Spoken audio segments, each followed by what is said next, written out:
What's up everyone, Darcblade here with a Hunter's Guide to Monster Hunter World Iceborne. In this episode we're going to go over 10 things you may not know about the game. These are little facts and tips that may assist you in your hunt and understanding the game a little bit better. Now these little tips are in no particular order, these are just observations that have been made over the course of playing the game that newcomers to the game may not know. So first of all is the crash landing mechanic.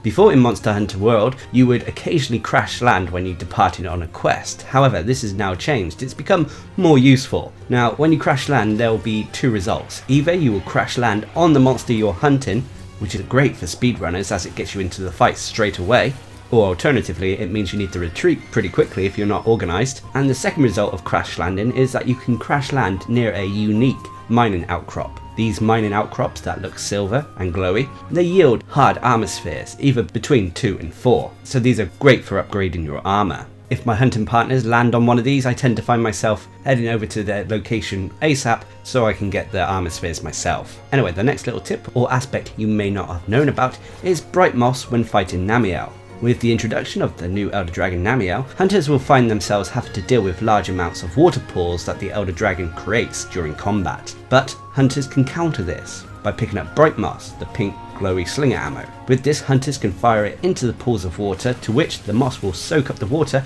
removing it from the field of combat, preventing NAMIELLE from making use of them.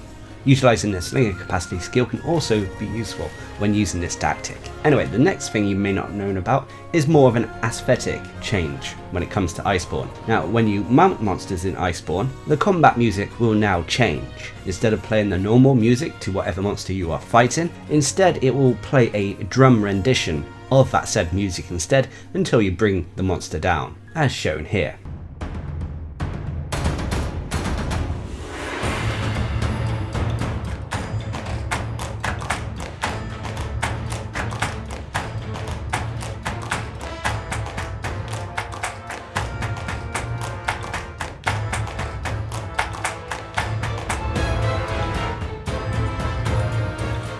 This is nothing game changing, it's just a nice little fact. Anyway, the next tip are POOGIE vouchers in Iceborne. Now, I covered in a dedicated video the functions of your pet POOGIEs. Your little pig, or as I see it now, your baby Dodogama, is able to dig up various items around Astera and Seliana. But is there any point to making use of its digging skills after you've collected all the various costumes and such? Well, in Astera, in Monster Hunter World, it could be used to dig up meal vouchers.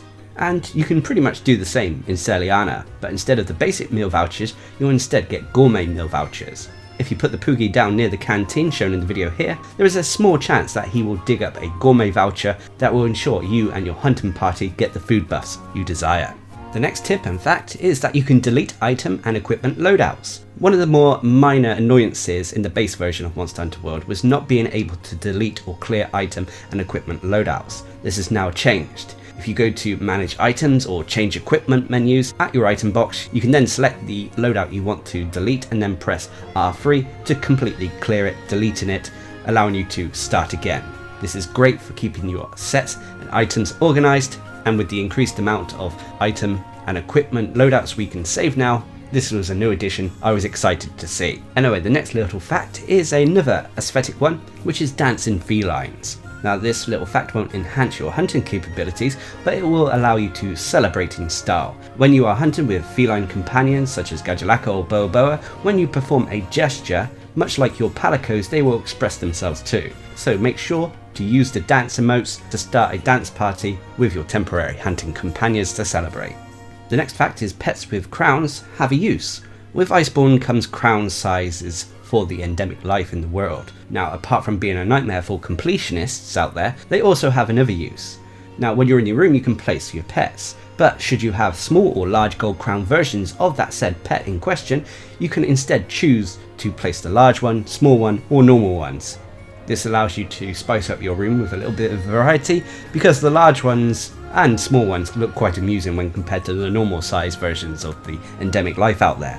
The next small tip and fact is that the STEAMWORKS has an autopilot mode. Now, during the STEAMWORKS guide video, I failed to mention an aspect that is perfect for hunters who are tired with the handler trying to cook her potatoes in the Celiana heating system. When taking part in the STEAMWORKS minigame, you can simply just hold down R2 or RT if you're on Xbox, and it will automatically complete the button sequence for you, so long as you're holding the button down. It will always go in the order of 1, 2, 3, so from left to right, but just holding it down during this minigame will allow you to focus on other things until the minigame is finished. This is great if you have a large amount of fuel to burn, and you can even go as far as to put an elastic band around your controller so it will play itself while you go and do something else entirely.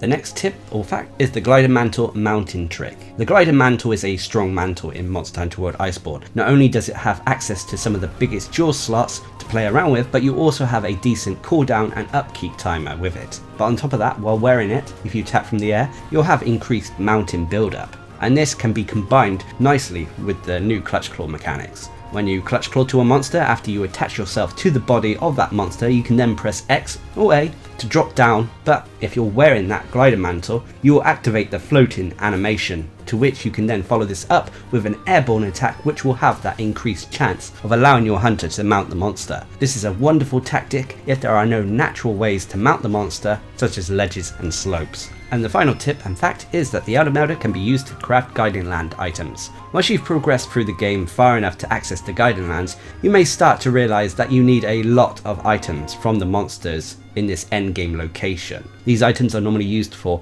augmentations on your weaponry and gear.